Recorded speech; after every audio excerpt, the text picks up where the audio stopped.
The small town of Tulsa is about to welcome a legendary gangster, Dwight, fresh out of a 25-year stint in prison. He's the kind of guy who took the fall for his gang and spent all those years toughing it out behind bars, with only his daughter's letters keeping him going. But stepping back onto the streets of New York, everything feels like a different world. Instead of a grand welcome, Dwight finds himself in a swanky Long Island courtyard, face to face with the gang's big boss, who's not in great shape these days. His son, the underboss, is practically running the show now. Dwight quickly realizes he's being sidelined. The gang no longer has a place for him. So, to save face, the big boss sends him off to Tulsa. Dwight may not be thrilled, but he knows when to pick his battles. On his way to Tulsa, his driver, Jay, gets a taste of Dwight's formidable presence, especially after witnessing him effortlessly handle a drug dealer on the street.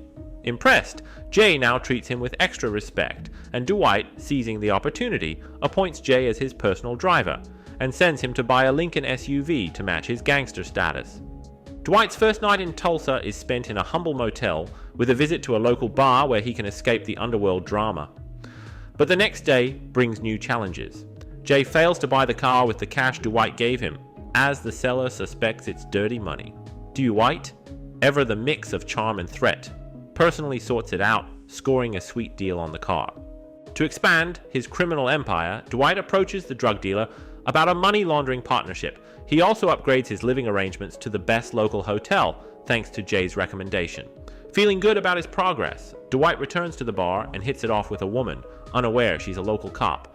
Dwight, longing to reconnect with his daughter, searches for her online, only to find she's living in New York with a family of 6.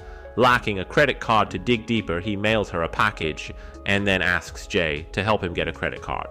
But with the complexities of the US credit system, they decide to start with a debit card instead. Dwight then revisits the drug dealer, reminding him that protection fees come with benefits, like introductions to major suppliers. With cash in hand, Dwight heads to the bank to get a debit card. In the US, all you usually need is a driver's license, but Dwight's license expired over 2 decades ago, so he's got to take the driving test again in Oklahoma. The road test? Piece of cake for him. The written test, though, that's a whole different story. But Dwight, ever the charmer, manages to borrow the answers and pass. He should have been able to schedule the driving test right after, but the staff says there's a month's wait. Dwight, not the kind to wait, slips them some cash and walks out with a provisional license. With this, his debit card application sails through at the bank. Then Dwight gets a call from the gang's New York headquarters. Turns out a gang member he punched at a meeting is holding a grudge and threatening to come to Tulsa for revenge. The underboss even wants Dwight to apologize and pay compensation, but Dwight, a man of pride, isn't about to say sorry, especially when he feels the gang owes him. Meanwhile, the female cop he had a fling with learns from her superiors about Dwight's past and his resurgence in their city. Driven by both professional duty and personal curiosity, she digs deeper into his past. Learning about his 20-plus years in prison and his old-school gangster vibe, she finds herself even more attracted to him. She decides to be upfront and reveals her identity to Dwight. She's not there to spy, though. Knowing about his daughter, she hopes to convince him to leave the gang life. Dwight, perhaps out of stubbornness or a desire to protect his daughter, becomes tense and insists he has no contact with her and doesn't plan to. Dwight continues building his criminal empire, taking Jay and the drug dealer to meet a supplier. The negotiation gets tense, but the supplier's boss shows up, getting things back on track. Dwight, with his vast experience in the grey markets of New York, knows the supplier can't guarantee product quality. He offers to buy all the goods, good or bad, at a significant discount. It's a win-win for both sides, and they strike a deal. The efficiency at the bank turns out to be decent enough, and Dwight finally gets his hands on the debit card he applied for. Eager to learn about his daughter's whereabouts, he immediately pays for an online search, and quickly finds her home phone number. Without hesitation, he calls, only to be greeted by his son-in-law, whom he's never met. Dwight, feeling guilty about his absence from his daughter's life, urges him to pass the phone to her, but the gap of over 20 years in their relationship isn't something that can be bridged overnight. Dwight knows it's a long road ahead, but he's determined to take it step by step. Meanwhile, the female cop is embroiled in her own drama. A standoff unfolds as multiple officers surround a notorious criminal, actually a rival drug dealer. The situation escalates when the criminal's bald, brawny friend arrives, pushing him to fight back fiercely. It's clear that the local gangs are ruthless. The question is, how long before they clash with Dwight? As Dwight prepares for his upcoming driving test, his driver, Jay, contemplates his own future. Despite his father's hopes for him to go to college, Jay sees a bright future with Dwight, dreaming of becoming his right-hand man, and maybe even a notable gangster himself someday. Dwight, having seen many ambitious newcomers in the gang world, advises Jay that not everyone makes it. In fact, many end up dead. He stresses the importance of learning to be a good person first and suggests that college can be a place for growth. During the driving test, Dwight, usually cautious, is suddenly thrust into a tense situation when a car nearby starts shooting at them. In a bold move, he chases the shooter in his SUV but fails to catch up. Using the blood from the examiner's forehead, he notes down the shooter's license plate number. Knowing that involving the police isn't a wise move in his line of work, he even suggests the shooter might have been after the examiner, leaving the police frustrated with his uncooperative attitude. The female cop, hearing about Dwight's incident, rushes to check on him. Sensing what might be going through his mind, she uses her police authority to take him away from the scene. Their encounter turns out to be a great opportunity to bond. Over a few drinks, she shares her story. How she witnessed the horrors of 9/11 in New York, developed PTSD, and how it affected her police work, eventually leading her to leave New York. By coincidence, both she and Dwight have ended up in the same city, sharing their stories as two people who've faced tough times, finding a moment of solace in each other's company during a happy hour. After his romantic success, Dwight turns his attention to identifying the mysterious shooter. His first thought is the underboss's men, given their past issues. But the underboss insists there's no major conflict between them, and, given Dwight's efforts to expand the gang's territory, he'd rather protect Dwight than go against him for money. Pondering this, Dwight decides to shift his focus. He visits the injured driving examiner, offering a consolation fee, and asking for help in tracking down the shooter's license plate. Concerned for Jay's safety as his driver, a high-risk job under the circumstances, Dwight suggests he leave, but Jay adamantly refuses to go. The examiner, quite efficient, quickly tracks down the car. Dwight and Jay find the vehicle, which the shooter had tried and failed to burn.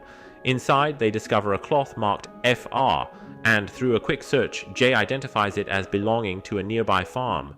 Dwight heads there immediately, but although the female farm owner doesn't provide useful information, Dwight finds himself intrigued by her. Meanwhile, the female cop, the other woman Dwight is interested in, is in a meeting discussing local gangs. The leader of these gangs is the bald, muscular man who escalated the earlier standoff.